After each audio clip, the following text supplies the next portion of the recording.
Halo guys, kembali lagi di channel Yende Storyland. Di video kali ini saya akan mendongeng sebuah film naga-nagaan berjudul Dragon Hunter yang dirilis pada tahun 2017. Film ini menceritakan tentang seorang pemuda yang memiliki takdir besar membasmi Raja Siluman Naga. Bagaimana keseluruhan ceritanya? Daripada penasaran, mari kita simak alur ceritanya.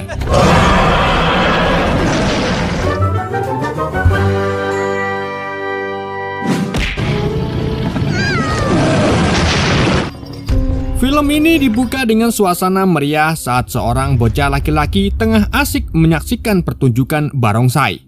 Tapi keseruan itu mendadak buyar ketika ia mendengar suara teriakan minta tolong dari kejauhan.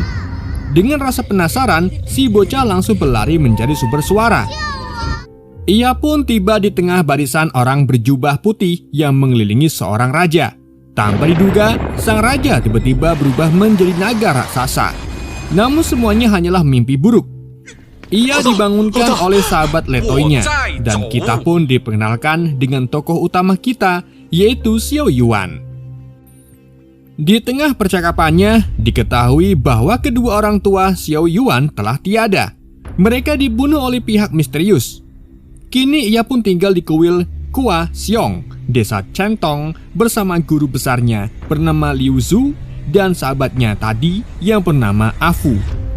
Dulu ayahnya sempat mewasiatkan agar ia menjadi biksu, tapi Xiao Yuan justru tidak tertarik sama sekali dengan kehidupan spiritual.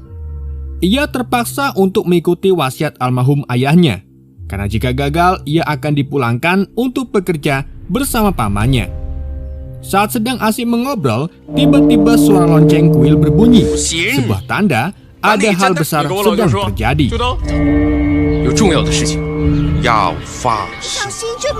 Sementara itu di tempat lain, tepatnya di hutan bambu, seorang gadis siluman rubah bernama Xiuju tengah menjebak siluman Sigung. Tak butuh waktu lama, siluman itu pun muncul, dan dari kejauhan muncullah guru sekaligus pemburu siluman yang langsung membantu Xiuju menghabisinya.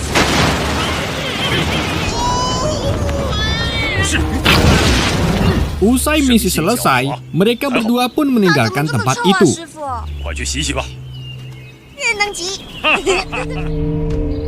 Cerita kemudian berlanjut ke desa Chantong. Warga desa di sana berkerumun di kuil untuk melaporkan bahwa teror siluman di desa semakin menggila.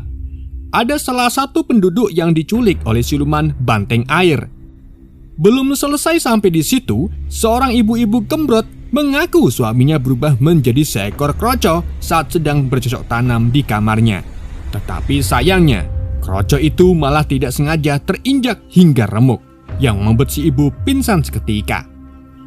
Tak lama kemudian, Xiao Yuan yang sok bijak datang menanyakan kematian keong itu yang sia-sia. Kata-kata mutiara penuh nasihat keluar dari bibirnya bak seorang biksu muda yang bijaksana. Semua ini ia lakukan untuk membuktikan bahwa ia pantas menjadi seorang biksu. Sayangnya, bukan pujian yang ia dapatkan.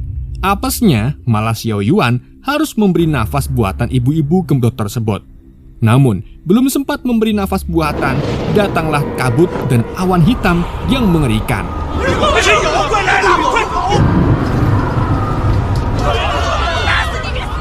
Sementara itu di tempat lain, Xiaoju dan sang guru juga sedang mengamati kabut dan awan hitam itu. Artinya, tanda-tanda munculnya janin Raja Siluman, sosok kuat yang sudah lama mereka tunggu. Menyadari waktu yang semakin dekat, Guru Xiaoju pun memerintahkan muridnya untuk pergi ke desa Chentong. Tugasnya adalah mencari seorang pemuda bernama Xiao Yuan dengan petunjuk memiliki tanda lahir naga di dadanya dan kembali dalam waktu 3 hari.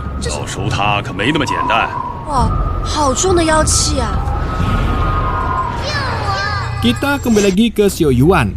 Ia kembali bermimpi tentang gadis yang meminta tolong. Kali ini ia terkaget-kaget dibangunkan oleh Guru Liu Zhu yang sudah dalam posisi kemas sutra. Guru Liu Zhu langsung menceritakan dengan dramatis bahwa dahulu kala raksasa kegelapan, iblis yang paling hebat di neraka, disegel oleh Buddha. Dan untuk mencegah iblis Raja Neraka bangkit, Buddha menyegel tongkat sakti iblis kegelapan Raja Neraka di kuil Kuaseong yang membuat kuil ini menjadi sebuah benteng pertahanan terakhir melawan kekuatan kegelapan. Namun Guru Liu Su sadar dirinya tidak mampu melawan sendiri dengan banyaknya masyarakat yang menjadi korban kejahatan siluman.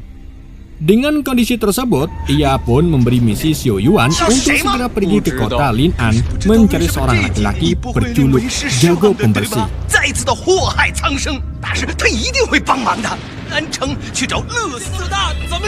Di keesokan harinya, Xiao Yu bergegas berangkat dengan petunjuk bahwa Jago Pembersih punya tanda lahir berbentuk macan. Belum sempat berpamitan dengan Afu dan menanyakan detail ciri-cirinya, sang kusir delman keburu tancap gas, sehingga Guru Liu Su pun tidak sempat memberi petunjuk bahwa tanda lahir berbentuk macan itu ada di pantat kanannya. Dari balkon kuil, sang siluman rubah Xiao Ju diam-diam tengah mengawasinya. Selama perjalanan, Xiao Yuan sempat turun dari keretanya karena merasa lebih cepat jalan kaki ketimbang naik kereta si kusir. Ia bahkan sempat meledek kudanya dengan sebutan kuda lembek, yang langsung membuat si kusir marah. Dengan bangga, kusir itu menyebutkan bahwa kudanya bukan sembarangan, melainkan kuda cepat. Xiao Yuan yang penasaran pun langsung meminta bukti, dan si kusir pun mempersilahkan Xiao Yuan untuk naik kembali. Dan begitu ditarik, kuda itu langsung melesat secepat angin, dan lucunya lagi, saking cepatnya membuat sepasang suami istri di samping jalan terhempas telanjang karena kecepatan angin kuda tersebut. Karena kecepatan yang sulit dikendalikan, paman kusir pun menabrak batu. Seketika mereka pun terpental dan mendarat di sebuah pasar. Di sana ia mendengar suara gadis yang berteriak minta tolong. Ternyata suara itu berasal dari Xiao Ju yang telah mempersiapkan diri untuk memancing perhatian Xiao Yuan. Ia pura-pura bersandiwara di depan warga bahwa dirinya sedang dalam bahaya dan hampir dibunuh. Dengan drama biksu muda yang bijaksana, Xiao Yuan pun menghampiri kerumunan itu dan mencoba bernegosiasi agar Xiao Ju dilepaskan. Dan sebagai imbalannya, dia pun memberikan sebuah apel kisut. Salah satu warga langsung bertanya ragu, tapi karena enggak ada pilihan lain, akhirnya mereka pun setuju. Dan Xiao Ju pun segera membawa Xiao Yuan pergi menjauh dari tempat itu. Xiao Ju mengajak Xiao Yuan masuk ke sebuah gubuk kosong. Dan suasana mulai aneh ketika Xiao Ju mulai birahi dan mencoba memeriksa apakah ada tanda naga di tubuh Xiao Yuan. Merasa risih, Xiao Yuan pun mencoba melawan, menjaga iman serta menjaga jarak. Xiao Ju nampak kecewa karena gagal merayunya, hingga bertanya apakah dia impot. Dengan cepat, Xiao Yuan pun merapal doa agar istiqomah sambil mengatakan ini adalah kosong. Kosong adalah isi.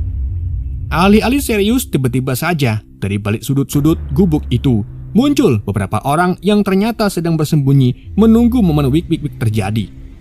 Dan terakhir, muncullah pula seorang anak kecil yang kecewa kepada Xiao Yuan karena gagal melihat momen tersebut. Li Xiaoyuan,你别忘了你是半个出家人。 Drama birahi Xiao Ju terus berlanjut. Ia terus mengejar dan merayu Xiao Yuan sepanjang perjalanan, sampai akhirnya membuat kusir delman kuda kilat mimisan. Di lokasi yang gak kalah absurd di pusat kota Lin'an, Xiao Yuan terus menghindari dari kejaran Xiao Ju. Dengan berbagai cara, Xiao Ju terus merayu Xiao Yuan, hingga akhirnya ia berteriak yang membuat kegaduhan menarik perhatian seluruh warga kota dan menuduh Xiao Yuan tidak mau bertanggung jawab. Di tengah kekacauan itu, tiba-tiba kuda paman kusir dengan kuda kilatnya datang. Refleks Xiao Yuan pun menyelamatkan Xiao Ju yang membuat momen ini sangat romantis sampai membuat Xiao Ju benar-benar jatuh cinta kepada Xiao Yuan. Namun ia menolak dan memohon agar Xiao Ju berhenti mengganggunya karena ia sedang menjalankan misi penting mencari sosok jago pembersih. Xiao Ju kemudian menawarkan bantuan, tetapi secara mengejutkan, paman kursi delman kuda kilat menunjukkan poster promosi untuk mengunjungi sebuah pameran siluman. Mereka kemudian langsung ke sana dengan harapan bisa menemukan sosok jago pembersih. Sesampainya di sana, banyak hal-hal aneh berkumpul, hingga mereka menemukan seorang pria yang wajahnya mirip banget dengan sahabatnya yaitu Afu. Pria itu mengaku sebagai sosok jago pembersih. Karena curiga, Xiao Yuan pun ngotot ingin melihat tanda lahir pria itu. Dengan syarat Xiao Yuan harus berduaan saja di kamar dan Xiao Ju menunggu di luar. Namun karena Xiao Ju juga ingin melihat tanda naga di dada Xiao Yuan, ia pun dengan penuh perjuangan berusaha mencari tanda lahir tersebut. Dan benar saja, di pantat sebelah kanan pria tersebut terdapat tanda lahir berbentuk macan. Xiao Ju yang sekarat juga akhirnya berhasil menemukan tanda naga di dada Xiao Yuan. Sementara itu, di desa Centong, suasana mendadak tegang. Seorang pria yang sedang menimba air tiba-tiba dikejutkan oleh air mendidih yang muncul dari dalam sumur. Tanpa sempat menghindar, pria itu langsung tersesat masuk. Warga pun ramai mengerumuni lokasi kejadian dan melihat kejadian tersebut. Kepala biara guru Liu Su pun langsung mengambil tindakan. Ia memerintahkan warga untuk menutup sumurnya dan menjauhi dari air karena ada sesuatu yang tidak beres. Xin lalu berpindah membawa kita ke sebuah goa, di mana Xiao Ju tengah melapor kepada gurunya. Ia mengatakan bahwa dirinya sudah menemukan Xiao Yuan. Sang guru terlihat lega sekaligus serius, lalu menjelaskan bahwa Xiao Yuan punya peran besar dalam misi menyingkirkan Raja Siluman. Maka dari itu, ia mewanti-wanti Xiao Ju untuk menjaga keselamatannya baik-baik. Ia pun memberi misi kepada Xiao Ju untuk menyelamatkan Xiao Yuan dari penginapan pembunuh. Sang guru memprediksi Xiao Yuan akan ngerom di situ. Dan benar saja, hotel tersebut ternyata tempat siluman macan yang memiliki tubuh bogel. Korban pertamanya adalah suami istri yang tadi sempat terhempas kuda kilat di pinggir jalan. Dan berikutnya adalah Xiao Yuan dan jago pembersih yang sedang dalam perjalanan berniat mampir ke penginapan tersebut atau grosir. Sementara itu, di kuil Kuasiong, guru Liu Su masuk ke dalam sumur untuk memeriksa keadaan. Sesampainya di dasar sumur, ia kaget menemukan sebuah goa yang ternyata adalah tempat di mana tongkat Raja Iblis Kegelapan disimpan. Namun, tatpannya menjadi ketakutan setelah mengetahui bahwa tongkat tersebut telah hilang dari tempatnya.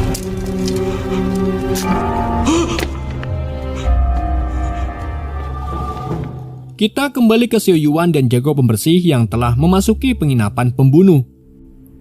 Di situ suasana sangat mencekam, namun mereka disambut ramah oleh siluman macan yang menyamar menjadi pelayan kerdil. Di sana ternyata sudah banyak pendekar yang memburu siluman macan untuk diambil kulitnya, jantung, kelapa, dan pelernya. Namun dengan kesaktiannya, mereka semua berhasil dikalahkan oleh siluman macan seorang diri.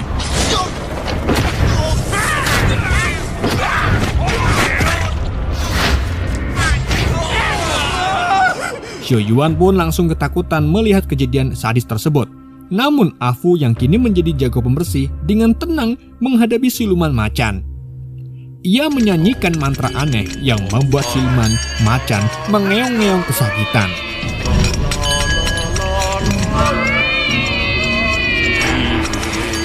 Di tengah pertarungan, Xiao Ju dan gurunya datang, berniat membunuh siluman macan.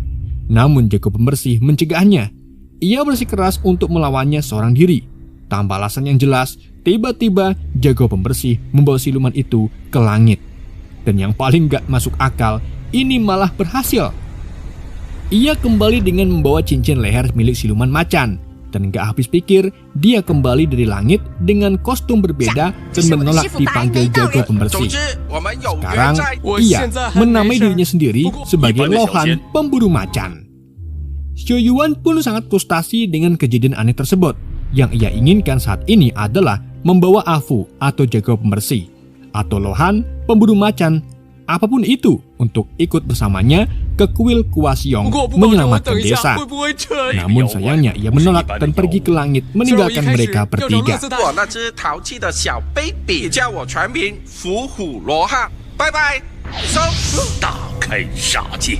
Setelah Afu atau Lohan pemburu macan pergi, Xiao Ju akhirnya memperkenalkan Xiao Yuan kepada gurunya. Di sana sang guru mulai menceritakan kisah kelam tentang asal-usul Raja Siluman. Dulu katanya, Raja Siluman itu cuma seekor ular hitam kecil. Tapi semua berubah sejak ia menelan tongkat kegelapan yang tersembunyi di bawah kuil Hwaseong. Sejak saat itu, si ular bertransformasi menjadi naga raksasa dan berhibernasi selama lebih dari 1000 tahun di bawah tanah. Sang guru juga menegaskan bahwa pada malam bulan purnama akan terjadi pertumpahan darah besar, dan satu-satunya orang yang bisa mengalahkan naga itu adalah pria dengan tanda lahir naga di tubuhnya, yaitu Xiao Yuan.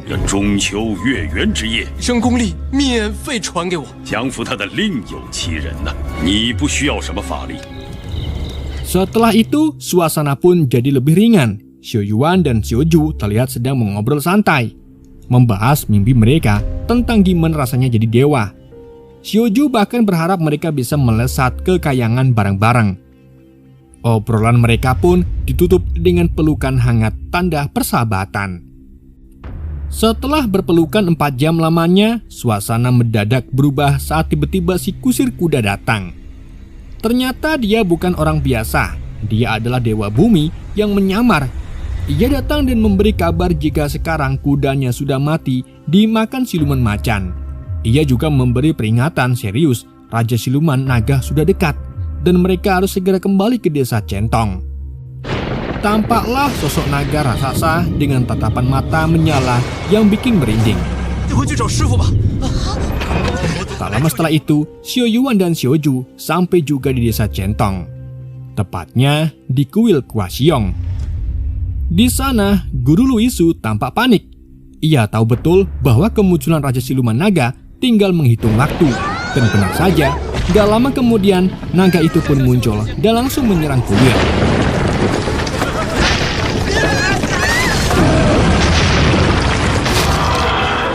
Semua orang pun lari tunggang langgang menyelamatkan diri. Tapi beda dengan yang lain. Xiao Yuan justru maju menghadapi si naga. Dan dengan penuh keberanian, ia menentang sang naga. Namun naasnya, naga itu langsung menelannya bulat-bulat. Tapi anehnya, di dalam tubuh naga, Xiao Yuan malah bertemu dengan barisan orang berjubah putih seperti di mimpinya. Ternyata, sosok orang yang meminta tolong dalam mimpinya selama ini adalah siluman ular hitam.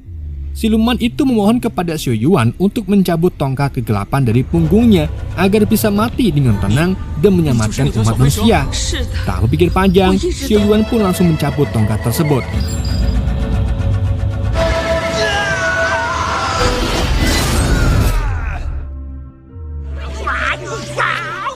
Di keesokan harinya, suasana desa berubah drastis. Semua warga berkumpul untuk mengucapkan terima kasih kepada Xiao Yuan karena sudah menyelamatkan mereka dari ancaman Raja Siluman Naga. Namun saat berada di dalam kuil, Guru Liazu penasaran dan menanyakan keberadaan tongkat kegelapan itu yang sekarang. Dan betapa terkejutnya dia saat Xiao Yuan menjawab bahwa tongkat itu sudah diberikan kepada Guru Xiao Ju. Ia pun sangat marah karena tongkat tersebut jatuh ke tangan orang lain karena akan sangat berbahaya jika jatuh ke tangan yang salah. Tanpa banyak basa-basi, Xiao Yuan pun langsung bergegas mencari Xiao Ju karena ada yang tidak beres. Sementara itu di goa, terungkaplah bahwa Guru Xiao Ju ternyata adalah Raja Neraka yang sebenarnya. Selama ini dia diam-diam memanfaatkan Xiao Ju demi mendapatkan tongkat kegelapan. Tujuannya gak tanggung-tanggung, ia mau menguasai dunia para dewa dan dunia siluman sekaligus. Dan untuk mengaktifkan kekuatan tongkat itu, dia harus membakar patung emas Lohan dan mengorbankan Xiao Yuan. Saat semua itu terungkap, Xiao Ju merasa dikhianati habis-habisan. Ia pun bergegas mencari Xiao Yuan untuk memperingatkannya tentang bahaya besar yang sedang mengintai.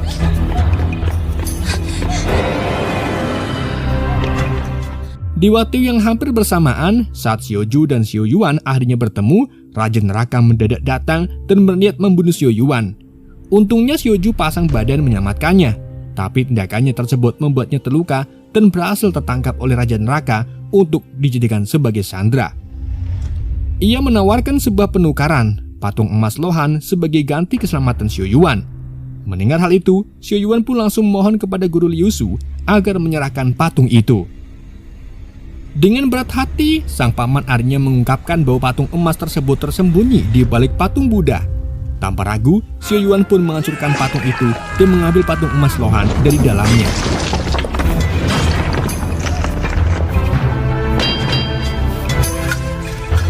Ia lalu membawanya untuk diberikan kepada Raja Neraka.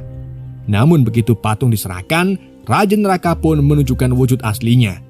Saat ia hendak membunuh Xiao Yuan, tiba-tiba Xiao Ju muncul dan mengorbankan dirinya demi menyelamatkannya. Xiao Ju tewas dalam pelukan Xiao Yuan yang dipenuhi kemarahan dan kesedihan mendalam. Dalam upaya membalas kematian Xiao Ju, Xiao Yuan mencoba melawan Raja Neraka. Tapi malangnya ia gagal dan malah terpental ke langit. Namun, sebelum jatuh kembali ke bumi dengan wajah baru, seolah-olah sudah bereinkarnasi menjadi lebih kuat. Ia nggak sendirian. Di momen kritis itu, muncullah jago pembersih yang langsung bergabung untuk melawan sang Raja Neraka.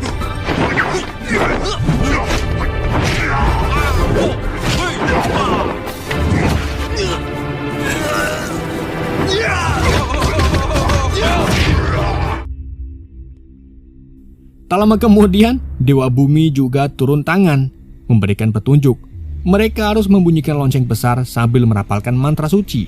Kalau berhasil, mereka bisa menyegel Raja Neraka dan mengurung kekuatan tongkat kegelapan selamanya. Beberapa saat kemudian, datanglah Guru Liu Shu yang membawa lonceng raksasa. Sayangnya, saat keretanya menabrak batu, lonceng itu malah jatuh dan mengurung ketiga pendekar kita. Tapi berkat kekuatan mereka berhasil membalikan keadaan. Raja Neraka yang akhirnya terperangkap di dalam lonceng itu. Mereka berusaha sekuat tenaga untuk menahan Raja Neraka dalam lonceng. Dan di tengah kekacauan itu, Guru Liu Shu tetap tenang dan mulai melantunkan mantra Sutra Berlian. Sementara itu, Xiao Yuan sendiri memutuskan untuk mengorbankan jiwanya demi menyegel Raja Neraka. Momen puncak pun terjadi. Tiba-tiba, banyak Buddha muncul mengelilingi mereka. Dan dalam sekejap, tubuh Xiao Yuan dan jago pembersih berubah menjadi patung emas untuk menyegel Raja Neraka selamanya. Dengan pengorbanan besar, pertarungan antara kegelapan dan cahaya ditutup dengan kemenangan yang dibayar mahal. Film ini kemudian ditutup dengan Guru Liu Shu di kuil Kuasing yang sedang berdoa. Kemudian secara mengejutkan, Afu datang dan mengejutkannya. Ia terharu Afu kembali lagi, namun dengan sosok seperti semula, tidak tahu dengan kejadian yang telah ia lalui.